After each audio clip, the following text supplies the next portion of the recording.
diluluskan ialah undang-undang pindaan ke atas Akta Pangkutan Jalan, di mana kita telah mengenakan hukuman yang kerajaan bercadang untuk mengenakan hukuman yang berat ke atas pemandu mabuk. Saya kata saya setuju, kita setuju. Walaupun semasa Menteri Pangkutan menjawab, saya bangkitkan isu tentang e-hailing ini sebab kerajaan menteri ada buat kenyataan bahawa kalau sekiranya seorang itu mabuk, maka hendaklah dia gunakan Grab, kan, jangan memandu. Yang jangan memandu tu kita setuju, memang tak baguslah kalau dia mengandu ni. Tetapi bila kamu benarkan seseorang yang mabuk ini untuk menggunakan e-hailing, Grab sebagai contoh, bukankah itu juga membahayakan pemandu e-hailing itu? Sebab orang mabuk ini, sebab tu orang mabuk ni dalam undang-undang, bila dia bunuh orang pun mungkin tak salah. Sebab dia mabuk dia tak boleh berfikir. Dia ada impairment of thinking. Dia tak boleh lagi nak berfikir. Dia punya fakulti pemikiran itu terhalang. Sebab itu undang-undang. Bacalah penal code, ada satu peruntukan di mana apabila seorang itu terlibat dengan mabuk, intoxication, itu sebagai satu defense, sebagai satu dipanggil general defense. Jadi ini benda yang bagi kita basic. Tapi nampaknya menteri dia terus berkeras, patutnya kita tak ada masalah. Saya telah berbincang dengan syarikat-syarikat e-hailing untuk kita membenarkan orang mabuk itu naik juga Grab. Jadi bagi saya ini satu perkara yang amat tidak bertanggungjawab. Sebab cuba bayangkanlah kalau saudara sebagai pemandu Grab, tiba-tiba saudara bawa orang yang mabuk. Apa perasaan saudara?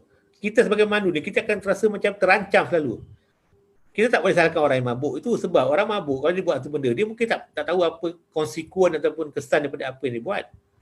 Jadi bila kita benarkan orang mabuk naik kereta Grab dan kerajaan kata sekarang sedang berbincang dengan syarikat e-hailing, saya merasa amat pelik.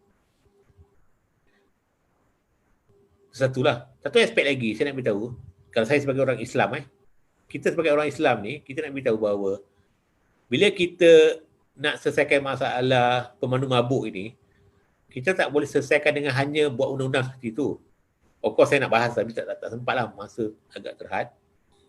Bab ini saya kata semua negara menghadapi masalah tentang isu penyalahgunaan arak ini, iaitu minum mabuk dan sebagainya.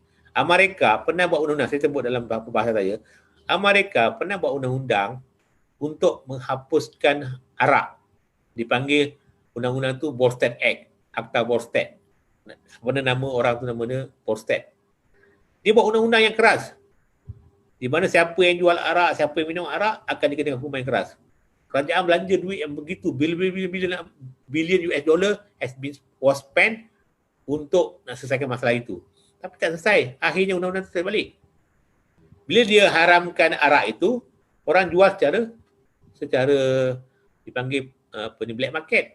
Antaranya kita pernah tengok dalam filem Untouchable, Al Capone. Ni memang this area is my forte lah. Saya memang biasa benda ni. Sebab tu undang-undang arak ni semua agama ada menghadapi masalah sama. Islam pun menghadapi masalah yang sama. Sebab tu Islam dalam mengharamkan arak ini, dia mengambil sikap secara tadarruj.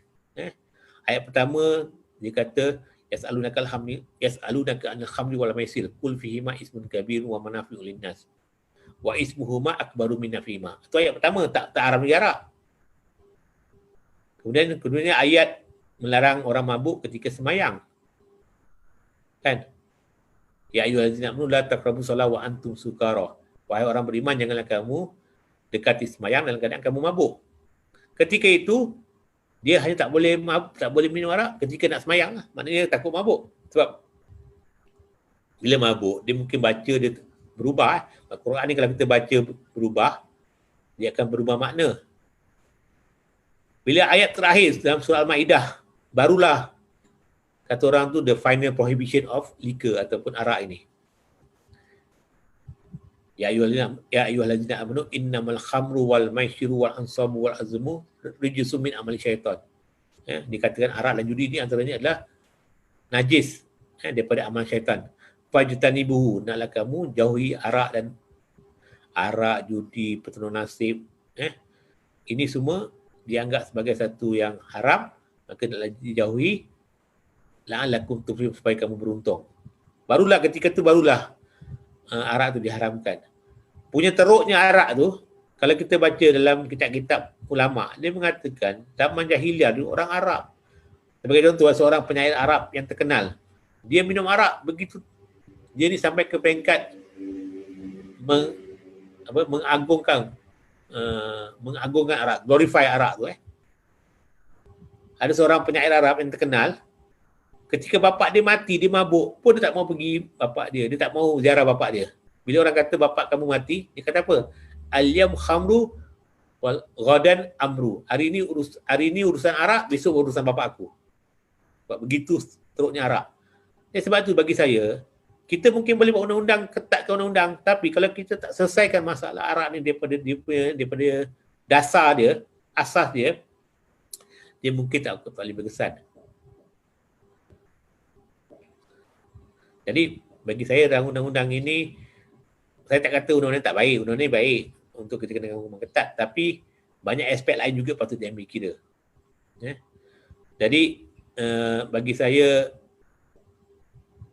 undang-undang yang kerajaan buat sekali yang kerajaan telah luluskan, iaitu Akta COVID, Bankruptcy Act, Akta Insolvency, Akta Mahkamah Keadilan, dan akta yang melibatkan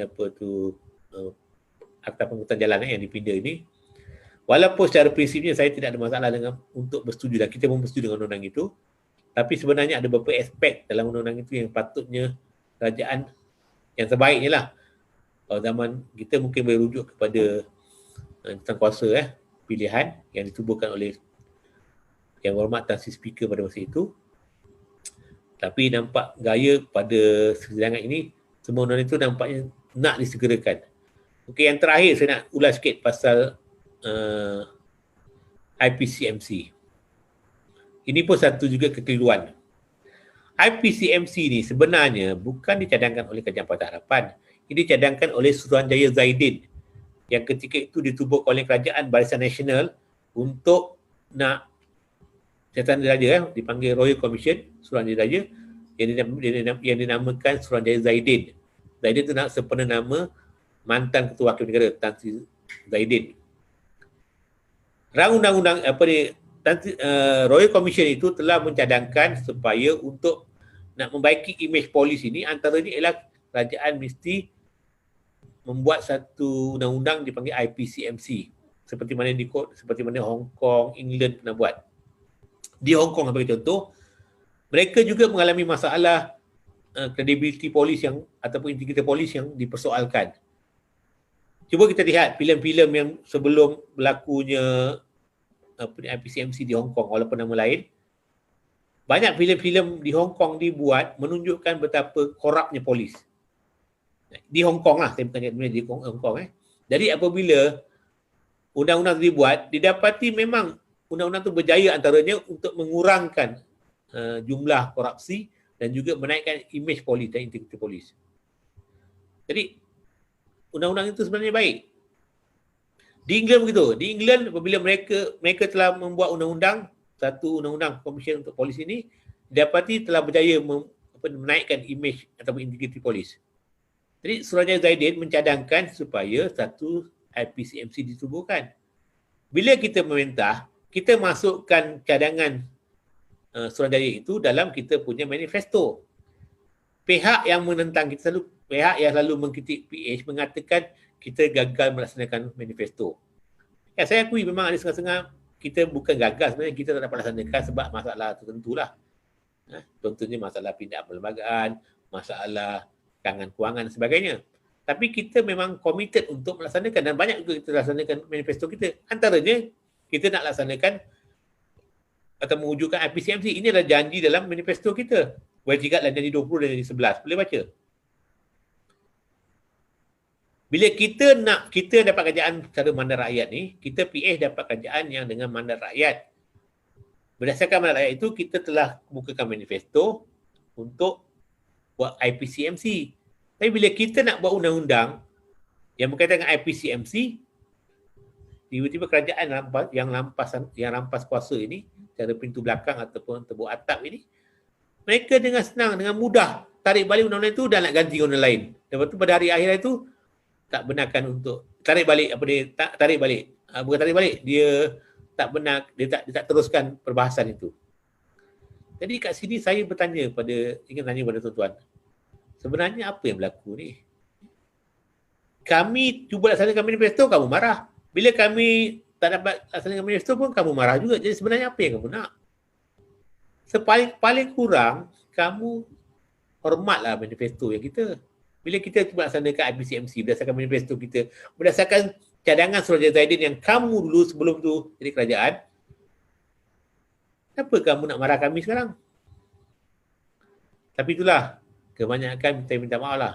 Mungkin setengah rakyat kita ni, mereka disogokkan dengan fahaman-fahaman yang tak betul, ataupun mereka ni kadang-kadang kerana wang mereka tak boleh berfikir dan akhirnya mereka salahkan PA saja. Bila kita laksanakan manifesto, kita pula kena marah. Mereka nak ubah pula. Bila tak laksanakan manifesto, mereka marah juga. Jadi orang kata wish is wish, kita pun tak tahu. Jadi saya rasa itu lebih kurang Jadi secara umumnya sidang parlimen kali ini saya rasa memang kerajaan yang ada sekarang ini, kerajaan tebuk atap ini, saya paksa guna kerajaan itulah.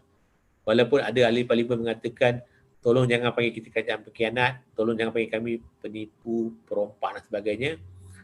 Saya nak nasihatkan mereka, in your dream lah kamu boleh bermimpi lah untuk orang tak sebut benda tu you have to bear lah bila kamu rampas kuasa begini.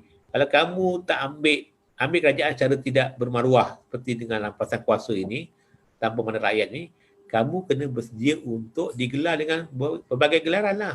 Itu kamu kena tanggung lah. You have to bear the consequence. Itu kerana amalan kamu. Jadi kalau kamu nak katakan jangan panggil, jangan salahkan orang panggil, salahkan diri kamu, kenapa kamu dipanggil. Ada satu pepatah Arab, wala taqulil dharib la tadrib. Kul lil dharib la tadrib. Minta maaf. La taqul lil baqi la tabki.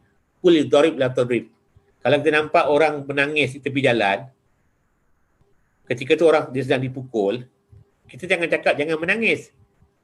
Kita cakap jangan cakap pada orang yang nangis jangan menangis, tapi kita kena beritahu dengan orang yang pukul tu jangan pukul. Kalau kamu tak mahu dipanggil pengkhianat, tak mahu dipanggil perompak dan sebagainya, masa komentar tu janganlah buat jahat. Janganlah buat contohnya kamu tahu apa yang berlaku tentang YNDB dan sebagainya. Jadi sekarang ini kamu terpaksa tanggung. You have to bear the consequence. Jadi saya rasa saya kesian lah bila mereka merayu, tolong jangan panggil kami pengkhianat, jangan panggil kami perompak dan sebagainya. Maknanya mereka merasakan they feel the heat lah. Orang kata rasa dia punya bahang tu. Jadi bagi saya you have to bear lah. Kamu kena tanggung lah. Nak macam mana. Dan satu lagi saya lihat, bila kerajaan ini, bila mereka tak dapatkan mandat, mereka tak ada mandat, mereka juga tak ada manifesto. Sebab tu saya kata, kerajaan ini, dia tak perlu takut mereka langgar manifesto, nak langgar manifesto. Sebab apa? Manifesto pun tak ada. In order to langgar manifesto, you kena ada manifesto dulu. Orang Arab kata, faqidu syai' la yu'ti. Kalau kamu tidak ada sesuatu, macam mana kamu nak hilang sesuatu? Kalau kamu nak langgar manifesto, kena ada manifesto dulu. Manifesto pun tak ada, macam nak langgar? Yang keduanya, saya lihat, bila sidang parlimen ni kita tahu datang sampai malam, sebab kerajaan terpaksa tangguh, lanjutkan persidangan sampai malam. Saya kesian nampak mereka begitu tertekan. Semua daripada ahli parlimen termasuk Perdana Menteri kadang-kadang hampir setiap malam berada di parlimen untuk nak takut adanya undi belah bahagi. Maknanya mereka dalam keadaan ketakutan. Sentiasa dalam keadaan ketakutan, mungkin akan ada belah bahagi, ada pengiraan undi, takut mereka akan tumbang. Sebenarnya saya jadi simpati sebenarnya. Ada sekali tu saya ketika sidang di waktu malam, saya balik, seorang menteri, tak sebut nama lah, jumpa dengan saya, tanya saya, adakah berlaku, hari ni ada tak dipanggil belah bahagi, takut ada pengiraan undi. Mana mereka begitu takut. Perdana Menteri pun ada dalam parlimen. Jadi mereka ni ibarat seperti orang bersalah, bila polis lalu depan mereka takut. Walaupun mereka mungkin melakukan kesalahan, polis tak tahu kan, tapi mereka takut. Mereka diri mereka tidak takut. Sebab mereka rasa ada guilty conscience, ada rasa bersalah. Jadi saya rasa kesimpulannya, kalau kita tak nak ada rasa begitu, jangan buat salah lah. Sekarang ni kamu rasalah apa yang kamu dah rasakan. Ini bulan 8 ni saya mengucapkan tahniah lah. Sepanjang sidang ini kamu boleh katakan survive the ordeal lah. Kamu telah selamat daripada undi-undi tidak percaya. Walaupun undi tak percaya ni boleh dilakukan dalam berbagai bentuk. Kamu selamatlah. Tapi apa jaminan kamu akan terus selamat? Akan berlaku sidang lagi di bulan sebelah ni, ada pelbagai lagi mungkin undang-undang dan sebagainya akan dibawa ke parlimen. Adakah kamu rasa kamu akan terus selamat? Kamu menang dengan majoriti yang kamu baru ni pun undi pun majoriti yang begitu tipis. Sebab itulah bagi saya, kalau kamu betul-betul seorang anak jantan, kembalikan semula mandat ni kepada PH. Kamu tunggu, kamu dah menang kat Slim River. Kat Slim tu bila kamu menang, tunjukkan kalau kamu boleh menang dengan pilihan raya. Kenapa tak boleh tunggu sehingga PR15 untuk ambil alih kuasa? Kenapa hampas tengah jalan? Sebab itu bagi saya, kalau betul mereka ni seorang yang anak jantan, mereka tak perlu ambil kuasa tengah jalan ini, tak perlu tebuk atap, tak perlu lalu pintu belakang. Ambil cara berdepan dengan melalui pilihan raya. Oh, sekarang bila mereka dah ambil, baru terasa, ada seorang ahli parlimen daripada parti PAS kata apa? Sekarang waktunya bagi paling baik untuk kita bubar parlimen. Kamu dah rampas kuasa rakyat semua, lepas tu kamu kata sekarang pilihan raya. Come on guys. Be reasonable lah. Kamu rampas kuasa tidak melalui pilihan raya, sekarang kamu kata buat pilihan raya. Come on lah. Kamu nak insult intelijen siapa ni? Saya kesian lah sebenarnya kepada ahli parlimen PAS. Nampak sangat mereka tak boleh fikir. Jadi saya rasa sekali itulah. Terima kasih sekali lagi kepada pihak naratif, kepada pihak admin yang sudi menjemput saya untuk malam ini untuk terus mengadakan ulasan ini. InsyaAllah saya ada soalan-soalan yang tadi saya akan cuba jawab. Jadi sebelum saya tutup ni, saya nak katakan yang bulan 7 dan bulan 8 ini, bulan 8 dan bulan 7 dan bulan 8 ini, insyaAllah pada minggu depan tidak ada lagi satu ulasan. Kita tunggu next parlimen sitting. InsyaAllah saya akan cuba adakan program seperti ini juga. Setiap minggu, setiap kali ada sidang parlimen, kita akan ulas apa yang berlaku sepanjang seminggu itu. Jadi sekian, terima kasih. Jadi sekarang ni saya bercadang untuk menjawab soalan kalau ada soalan. Amin. Tak ada soalan, Anas? Boleh nak? Okey, soalan dia. Tak ada soalan, okey.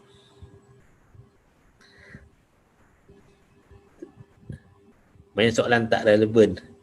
Tak apalah Anas, soalan tak relevan bagi je lah biar saya tengok. Ada tak? Anas?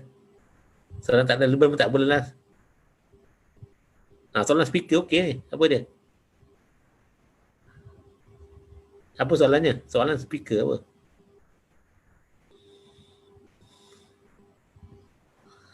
Speaker bagi peluang pada blok kerajaan lebih. Okey. Di akhir sidang parlimen baru ini, tuan speaker kita agak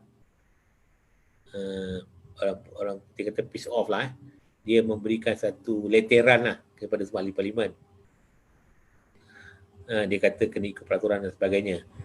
Saya pun telah buat kenyataan. Saya rasa memang secara umumnya kita boleh bersetuju lah. Memang kadang-kadang di parlimen itu, saya tanya kawan lain, kadang-kadang saya pun kadang kita langgar peraturan itu, mungkin saudara yang di luar di parlimen tak rasa apa yang kami rasakan. Bila kita dalam parlimen ini, dia punya suasana lain. Ada masanya bila kita lihat depan kita bagaimana orang kata unfairness berlaku, kita akan rasa marah dan sebagainya. Kadang-kadang kita secara spontan bangun. Mungkin tak ikut peraturan. Tadi saya akui itu suasana dalam parlimen. Both side lah, dua-dua pihak akan melakukan pada sama. Cuma yang agak saya terkilan, dan ini saudara melihat dalam YouTube dan juga dalam Hansard Parlimen, kita dapat melihat apabila kami daripada pembangkang, khususnya yang biasa bercakap, macam saya yang berhormat daripada Shah Alam, ada beberapa orang ahli parlimen dilutung dan sebagainya. Kalau kita bangun ini, bila kita kadang-kadang dilihat tidak ikut peraturan, mikrofon kita dimatikan. Tapi apa yang kita agak sedih dan kita kecewa, bila yang berhormat daripada pihak kerajaan, khususnya daripada Arau dan Balik, yang sentiasa ganggu ahli parlimen daripada Parti Pembangkang ini, mereka mencelah tanpa kebenaran dan sebagainya, mikrofon mereka tidak dimatikan. Jadi kita nampak benda tu seolah tidak adil lah. Jadi kita rasa agak kecewa. Sebab tu bagi saya, perkara ini saya haraplah kalau speaker ni mendengar rancangan ini, untuk akan datang kita minta ada satunya fairness lah untuk kedua pihak. Saya tak kata mereka tak boleh celah. Semua orang boleh celah. Dan kadang-kadang memang celah tak ikut peraturan, itu benda biasa dalam parlimen. Unless you are member parlimen, you know what is happening. Sebab orang yang di luar mungkin dia tak rasa macam apa yang kami rasa. Tapi yang kita agak kecewa, kenapa di pihak sana kamu matikan mikrofon, di pihak sini kamu tak matikan mikrofon. Jadi ini yang kita rasa agak kecewa. Jadi itu yang saya rasa dia perlu. Lagi satu yang saya rasa semua orang telah memberikan komentar ketika yang Berhormat Menteri Kewangan memberi jawapan ketika ditanya oleh mantan Menteri Kewangan iaitu Yang Berbagan. Kita lihat ya, ramai orang ni, ini bukan saya tegur ni apa yang ditegur oleh netizen khususnya. Dilihat speaker macam seolah menolong Menteri Kewangan menjawab soalan. Ini dinyatakan dalam media rampant malahan bekas orang wartawan kanan menulis dalam satu dia punya media mempersoalkan tindakan speaker itu. Jadi saya rasa ini perkara-perkara yang kita sebagai seorang speaker kena ambil berat. Jangan kita kata orang sweep under the carpet benda ni. Kita kena hadapi benda ni dan kita kena ubah. Jadi kalau saya percaya speaker ni juga seorang yang saya rasa dia boleh buat lebih baik dari itulah. He's my friend juga. Saya pun kawan dengan dia baik. Jadi saya rasa saya tegur dia secara inilah, secara bona fide, secara niat baik untuk supaya dia perbaikilah. Untuk perbaiki akan datang. On our part pun kita insya-Allah kita akan cuba. Ya, masing-masing kita tak kata masing-masing ni kita semua ada kelemahan dan sebagainya. Tapi saya harap dengan adanya sidang yang akan datang ini, kita harap akan berlakunya lebih lagi baiklah. Sebab speaker ni zaman Tan Sri Arif jadi speaker dulu, kadang-kadang kami sebagai kerajaan pun kadang kecewa. Sebagai contoh, ahli parlimen daripada Bukit Gelugur yang Berhormat Ram, dia ahli parlimen backbenchers tapi dihalau oleh speaker kerana tidak ikut peraturan. Maknanya bukan saja ahli parlimen Bangkang, ahli parlimen daripada kerajaan pun ada. Tapi sekarang kita nampak orang boleh nampak benda tu. Orang boleh nampak sekarang ni kita tak boleh lari daripada apa yang berlaku. Sebab tu bila ada seorang menteri isap vape pun orang buat rakaman dan orang persoalkan. Apabila seorang menteri gagal untuk bayar, untuk dikenakan hukuman yang sama dengan rakyat, orang persoalkan kenapa tak jawatan dan sebagainya. Jadi ini perkara-perkara yang berlaku sekarang. Sebab itu saya haraplah supaya pihak speaker dapat memainkan peranan yang lebih baik, dapat kontrol persidangan itu. I think he can do it. Dia boleh. Jadi saya sekali lagi lah mengucapkan terima kasihlah kepada pihak penonton dan juga pihak-pihak yang khususnya pihak admin naratif ini yang telah berusaha payah mengadakan program ini. Mudah-mudahan program ini dapat membantu kita untuk memahami apa yang berlaku di parlimen. Sekali lagi saya mohon kemaafan. Soalan lagi. Kenapa Amanah masih ingin terus kerjasama dengan Tun? Tak habis baca. Ulang balik Anas. Soalan keluarkan balik, tak sempat baca.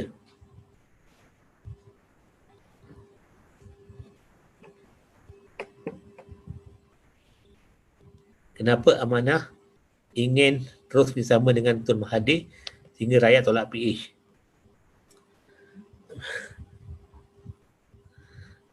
Bagi saya, kita ni boleh kerjasama dengan semua orang yang nak tolak Perikatan Nasional. Tak kira siapalah, nama dia Tun ke, bukan Tun ke. Selagi mana mereka bersama dengan perjuangan kita ni, iaitu mereka boleh adakan satu titik pertemuan antara kita dengan mereka, kita boleh kerjasama. So kita tidak kata orang tu tidak terlampau rigid dalam hal bekerjasama ini, so long orang tu boleh tahu mereka bersama dengan kita dari segi melihat kezaliman tu sebagai kezaliman, salah kuasa sebagai kezaliman kuasa. Sebab itu kita boleh bersama. Jadi kita blok Tun Mahathir ni, walaupun mereka tak ramai daripada ahli parlimen mereka, walaupun parti Putra ini belum didaftarkan lagi kan, tapi bagi saya walaupun di prelim tu mereka bertanding atas tiket bebas, tapi bagi kita komitmen mereka untuk menentang kerajaan sekarang ni, kerajaan yang itu belakang ini, satu komitmen yang kita boleh sokong dan kita boleh bekerjasama lah. Sebab tu kita tak ada masalah bekerjasama. Rakyat tolak PH ini bagi kita tak betul juga kan. Rakyat bukan tolak PH. Kalau rakyat tolak PH, kenapa mereka perlu rampas tanpa nama rakyat? Soalan kata rakyat tolak PH ni tak tepat. Sebab setakat ini kita dah menang. Bila kita menang, memang dalam kemahiran kecil kita dah kalah beberapa kali. Itu bukan bermakna rakyat tolak PH. Mungkin rakyat nak bagi satu amaran dan sebagainya. Tapi apa yang berlaku, mereka yang rampas kuasa tanpa mana rakyat. Jadi mereka tak boleh kata mereka jadi kerajaan dalam keadaan mereka dalam keadaan rakyat tolak PH. Jadi ini benda yang tidak betul. Yang ini betul-betul tak relevan lah, tapi tak apalah. Bila nak tukar nama page peguam PAN sekarang, yang ini mungkin tanya ni orang-orang PAS katnya, tak tahulah. Saya nak letak nama peguam apa tu, saudara tak boleh halang lah. Itu kebebasan bersuara saya. Jadi saya rasa saya tak akan tukar nama lah. Makin tuan-tuan nak minta tukar nama, lagi saya tak tukar. Saya tulis peguam PAS dulu, apa yang kita nak marah. Dulu saya peguam PAS lah, bukan sekarang. Saya tak akan tukar tak nama tu. Lagi tuan-tuan, lagi tuan entah lagi tu lagi saya akan gunakan nama tu. Minta maaf lah kepada yang bertanya tu. Untuk sikit pasal apa pejuang kalah teruk. Apa pasal pejuang kalah teruk? Tak, saya bertanya diri lah, saya berubah. Kenapa, macam mana mereka sebenarnya kenapa ada orang lawan dia walaupun mereka tu lawan dengan patutnya mereka ni bila lawan dengan pejuang parti yang baru ni, sepatutnya mereka tak kempen bersungguh-sungguh. Lawan dengan parti bebas yang baru masuk kan, calon pun calon yang baru. Sepatutnya BN tak perlu kempen susah, tapi nampak mereka berkempen bersungguh untuk nak menang. Anyway, Tahniah kena menang, bermakna rakyat terimalah segala apa yang kamu buat. Mungkin rakyat boleh terima walaupun ada pemimpin kena denda RM1,000, sedangkan rakyat kena RM8,000, RM12,000. Mungkin rakyat sendiri boleh terima, kami tak boleh buat apalah. Itu dah, mungkin kamu kempen, kamu kata itu satu masalah. Apa masalah? Pemimpin kena RM1,000, rakyat kena RM8,000. Tuan-tuan kena sokong kami juga. Dan rakyat terima itu, kami nak buat apa? Kami cuma kata sebenarnya tak sepatutnya begitu. Patutnya bila pemimpin kena RM1,000, sedangkan rakyat kena RM8,000, rakyat sendiri patutnya kena buat satu undi protes. Tapi nampaknya mereka tak nak buat undi protes. Saya nak buat apa? Apa yang kami nak buat? Kami cuba berkempen je. Jadi kami tetap, saya sebagai ahli parlimen, saya mengucapkan tahniah lah kamu menang. Bermakna rakyat boleh terima walaupun kamu mungkin tak betul, rakyat boleh terima. Nak buat macam mana? Kan? Sebab tu rakyat boleh terima. Rakyat, walaupun bosku dapati bersalah, rakyat masih boleh terima lagi. Orang panggil bosku lagi. Apa nak malu lagi bosku? Jadi ini yang berlaku.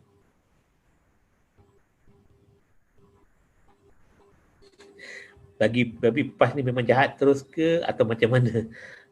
PAS ni tanya pada ni lah, pada orang PAS lah. Sebenarnya saya secara pribadi sebenarnya dah malas nak layan dengan PAS, tapi tak apalah. Saya terpaksa juga kadang tulis sebab saya rasa banyak apa yang mereka buat ni bagi saya boleh menghidukan orang. Sebab kamu bersandarkan nama Islam itu.